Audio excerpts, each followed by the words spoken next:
Hi there, we're here with our customer Jay, and we've just finished up setting up his Escape here with a full flat tow for his motorhome. And we're just going to run through it and go through the components that we used and just how to get it all set up. So I'm curious, what made you go with a flat tow setup rather than like a tow dolly or just a trailer? More than anything, convenience. With towing two vehicles, having both of them line up to be able to be towed the same way was a challenge. But what I did like about this is I don't have to deal with an extra trailer, or I don't have to deal with a dolly. My RV, I keep at a storage lot, and I've got a family of four and a lot of vehicles, so taking up garage space for a trailer or for a dolly just wasn't practical. And this, when this is all stored back up and done, it fits either in my basement storage, or you can even leave it attached with a bag over it and takes up very little space. So we are reusing his tow bar. We've got a Blue Ox tow bar here. We've got a bunch of different Blue Ox tow bars available here at etrailer.com with various weight ratings. In most cases, 6,000 pounds is going to be enough, but if you've got a larger truck, you may need to step it up to an 8,000 or 10,000 pound tow bar. And we're using the Blue Ox Alpha with this setup. Now, Jay, you've already had this tow bar when you came to us. Why did you end up going with the Blue Ox Alpha? Because I also have a Ford F-150 that I tow with it, and this was the one required for the weight to pull my F-150 behind it.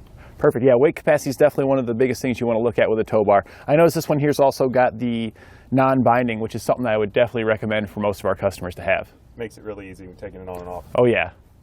For the base plate here, we went with Blue Ox's base plate, and I was just curious, what made you go with a Blue Ox base plate over some of the competitors like Roadmaster or Demco? Well, honestly, I had the Blue Ox already on my F-150 from when I purchased the RV, so I wanted to keep everything the same.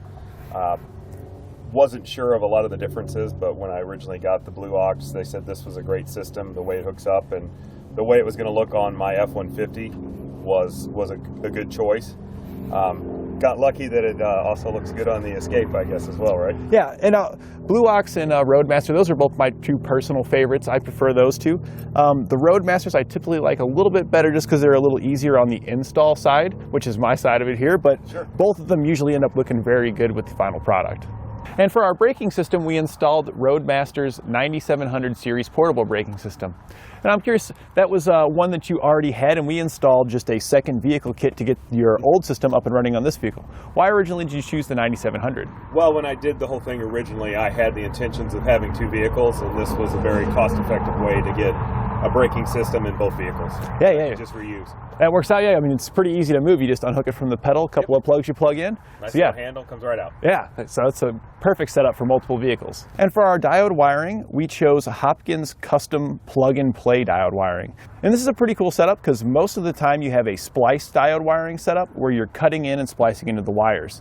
So I like that you chose this one, and I'm sure you do too, because nothing in the back of your vehicle has been modified. So if you want to take it off, it's as simple as unplugging some connectors.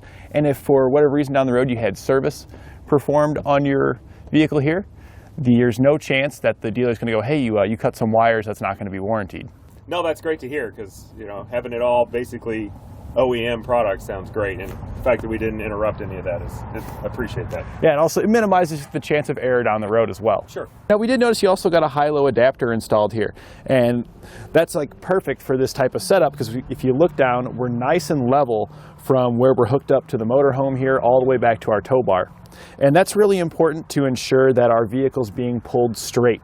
If we're up high, then we lift up on our vehicle when we're taking off, and that can put some wear on your suspension. Same thing if it's too low, it'll pull down, and that can also put some wear on our suspension components. Towing behind the vehicle, and even with my F-150, you don't even know it's there. I mean, it follows the vehicle, so the RV so nice. It really is easy to deal with. I did notice that when driving in comparison, when you're making those turns, with this it does seem to follow right behind you with that trailer. You're always looking out the window to make sure if you're going to hop that curb with the trailer or not. For anybody that has fears about it, because seeing this in your rearview mirror or your side mirrors is tough. The backup cameras that are on these, and if they don't have one, they can install them easy, but it's amazing how much that backup camera gives you a clear view of when you're past the vehicle to take the next lane, transfer lanes. It's really easy with the backup camera. So yeah, and your setup here, again, this is a perfect setup. You've got this is how it should be done, and it's done right. And that's really the biggest setup, is doing your research and ensuring you've got the things you need to get you to your location without having any issues. And I consider myself still young, but I'm not getting any younger, and the fact that I don't have to lift up the tongue of a trailer or lift up a tow two-wheel dolly or manually move one of those around in a garage. This thing isn't the lightest thing in the world, but it's not that heavy, or even more so, I could leave it attached. Yeah. And it's just swinging the arms out and connecting it.